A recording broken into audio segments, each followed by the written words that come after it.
Sige. Ang tanong mo ganito. Sa panahon ng pagkakasakit, ang iyong kakayahan sa pagmamaneho ay maaaring humina. Diba? Pag may trangkaso tayo, hinay ta.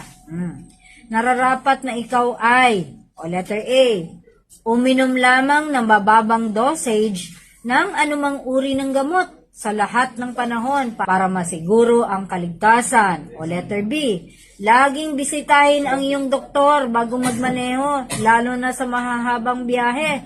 O letter C, maging malusog sa pangangatawan at pag-iisip at huwag magmaneho pagkatapos uminom ng gamot.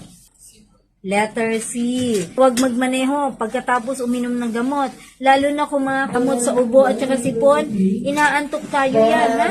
Meron yung component na antok tayo, maneho tayo, na uminom tayo ng mga cough medicine, may makatulog tayo. Ha?